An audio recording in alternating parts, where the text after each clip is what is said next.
மைவி 3 ஆட்ஸ் தோழமைகளுக்கு வணக்கம்.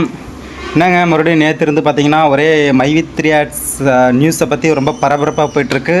அது என்ன காரணம்னு பார்த்தீங்கன்னா மறுபடியும் வந்து இஓடபிள்யூ வந்து பார்த்திங்கன்னா மைவி 3 ஆட்ஸில் யாராவது பாதிக்கப்பட்டிருந்தால் முறையான ஆவணங்களை கொண்டு வந்து கேஸ் கொடுக்கலாம் அப்படின்ற ஒரு தகவல் வந்து நேற்று விட்டுருக்காங்க. நேற்று எல்லா நியூஸ் சேனல்லையும் அதுதான், யூடியூப்லேயும் அதுதான்.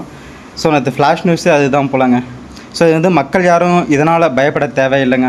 ஏன்னா இப்போ ரீசெண்டாக ஒரு 1 மந்த்துக்கு முன்னாடி இஓடபிள்யூ இதே மாதிரி ஒரு அறிக்கை தான் கொடுத்தாங்க. அப்போ பார்த்தீங்கன்னா கம்ப்ளைண்ட்ஸ் மிக மிக குறைவாக தான் இருந்துச்சு. அதாவது எண்ணக்கூடிய வகையில் தான் கம்ப்ளைண்ட் இருந்துச்சு. ஸோ அதனால தான் பார்த்தீங்கன்னா அதுக்கப்புறம் பெயில், ரிலாக்ஸேஷன் பெயில், இப்போ லாஸ்ட்டாக வந்து கேஸ் டிஸ்போஸ் ஆகிருக்கு இல்லைங்களா. ஸோ இது எல்லாமே நடந்ததுக்கு காரணம் அதுதாங்க. ஸோ இப்போ வந்து பார்த்திங்கன்னா இதுவும் இஓடபிள்யூக்கு ஒரு மாதிரி ஒரு ப்ரொசீஜர் தாங்க. அதாவது அவங்க கேஸ் முழு அறிக்கை தாக்கல் பண்ணுறதுக்கு முன்னாடி மக்கள்கிட்ட இருந்து மறுபடியும் ஏதாவது கம்ப்ளைண்ட் வருமா அப்படின்னு எதிர்பார்க்குறாங்க. குறிப்பிட்ட காலம் வரைக்கும் தான் அந்த கம்ப்ளைண்ட் அவங்க எதிர்பார்ப்பாங்க. ஸோ அந்த குறிப்பிட்ட கால வரையறுக்குள்ளே யாருமே கம்ப்ளைண்ட் கொடுக்கல அப்படின்ற பட்சத்தில் வந்து பார்த்திங்கன்னா அந்த கேஸை வந்து டிஸ்போஸ் பண்ணிடுவாங்க. ஏன்னா கோர்ட் வந்து இஓடபிள்யூ கிட்ட தெளிவாக சொல்லியிருக்கு, இந்த மாதிரி வந்து கேஸ் வந்து சீக்கிரம் முடிங்க, அறிக்கையை வந்து தாக்கல் பண்ணுங்கள், அதாவது இறுதி அறிக்கையை வந்து தாக்கல் பண்ணுங்கள் அப்படின்ற மாதிரி ஒரு நிபந்தனை வச்சுருக்காங்க. ஸோ இஓடபிள்யூவும் அதுக்கான முழு முயற்சி எடுத்துக்கிட்டு இருக்குது. ஸோ அதுக்கான ஒரு முயற்சி தான் நேற்று வந்து பார்த்திங்கன்னா இஓடபிள்யூலேருந்து கேஸ் கொடுக்குறவங்க கொடுக்கலாம், மைவி 3 ஆட்ஸில் பாதிக்கப்பட்டவங்க அப்படின்ற மாதிரி ஒரு நியூஸ் வந்திருக்கு. இந்த நியூஸ் ஆல்ரெடி வந்தது தான், தெரிஞ்சவங்களுக்கு தெரியும், தெரியாதவங்க கண்டிப்பாக தெரிஞ்சுக்கோங்க. நான் பழைய வீடியோஸ் போய் பாருங்கள், இதுக்கு முன்னாடி இதே மாதிரி ஒரு அறிவிப்பு வந்திருக்கு. ஸோ இந்த முறையும் அறிவிப்பு வந்ததுக்கப்புறம் கேஸ் கொடுக்கறது ரொம்ப கம்மி ஆச்சுன்னா, இல்லை கேஸ் வரல அப்படின்ற பட்சத்தில் இஓடபிள்யூ வந்து கோர்ட்டுக்கு இறுதி அறிக்கை தாக்கல் பண்ணுவாங்க.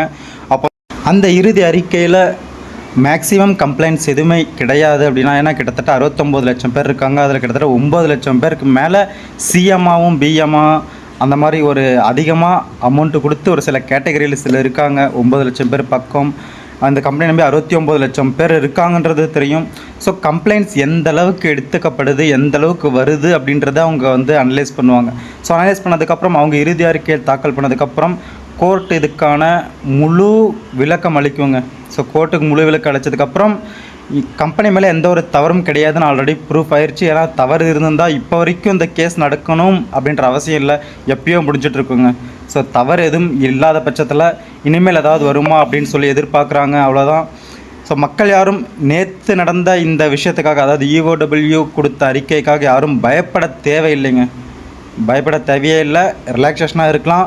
இப்போ லாஸ்ட்டாக எம்டிக்கு வந்து பார்த்தா ரிலாக்ஸேஷன் பெயில் அப்படின்னு கொடுத்துருக்காங்க. பட் அது வந்து கேஸ் வந்து டிஸ்போஸ் பண்ணியிருக்காங்க, அது பெயில் போட்டதுக்கு, அதாவது வழக்கு வந்து முடிக்கப்பட்டது. ஸோ இறுதி அறிக்கை இன்னும் ஒரு சில நாட்களில் இஓடபிள்யூ கோர்ட்டுக்கு சமர்ப்பிக்கணும். அங்கே முழுமையான விசாரணை நடந்து முடிஞ்சதுக்கப்புறம் கண்டிப்பாக மறுபடியும் நிறுவனம் செயல்படுறதுக்கான அறிகுறிகள் நிறைய இருக்குது. அப்புறம் இன்னொரு விஷயம் உங்கள்கிட்ட முக்கியமாக ஷேர் பண்ணணும்னு நினச்சேங்க.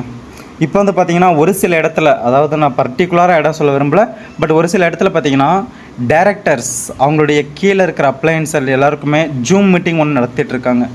ஸோ நீங்கள் யாராவது ஜூம் மீட்டிங் அட்டன் பண்ணியிருந்தீங்கன்னா கமெண்ட்டில் தெரிவிங்க. ஏன்னா நிறைய பேர் பார்த்திங்கன்னா கம்பெனி பற்றி எந்த ஒரு அப்டேட்டும் கிடையாது, கம்பெனியிலேருந்து எந்த ஒரு இதுவும் கிடையாது அப்படின்ற மாதிரி சொல்லிட்டு இருக்காங்க. பட் கம்பெனி மீண்டு வரத்துக்காக என்னென்ன பண்ணணுமோ, என்னென்ன நடவடிக்கை எடுக்கணுமோ அது கம்பெனி எடுத்துகிட்டு தான் இருக்குது. ஸோ டைரக்ட்ஸ் கூட பார்த்திங்கன்னா இப்போல்லாம் ஜூம் மீட்டிங் கண்டக்ட் பண்ணிட்டு தான் இருக்காங்க. ஸோ நேற்று கூட பார்த்திங்கன்னா ஜூம் மீட்டிங் கண்டக்ட் பண்ணி அது வந்து ஒரு பெண்மணி வந்து பார்த்திங்கன்னா யூடியூப் சேனலில் அப்லோட் பண்ணியிருந்தாங்க. அதாவது ஜூம் மீட்டிங் என்ன நடந்துச்சு, எதை பற்றி பேசினாங்க அப்படின்ற தகவல் வந்து அவங்க வந்து நமக்கு ஷேர் பண்ணியிருந்தாங்க. ஸோ நீங்கள் யாராவது ஜூம் மீட்டிங்கில் கலந்துக்கிட்டிங்கன்னா, இல்லை இதுக்கு முன்னாடி கலந்துருந்தால் தாராளமாக கமெண்ட்டில் தெரிவிங்க, தெரியாதவங்க தெரிஞ்சுக்கிட்டும். மறுபடியும் முக்கியமான தகவல் ஏதாவது இருந்தால் நான் உங்களை சந்திக்கிறேன். நன்றி, வணக்கம்.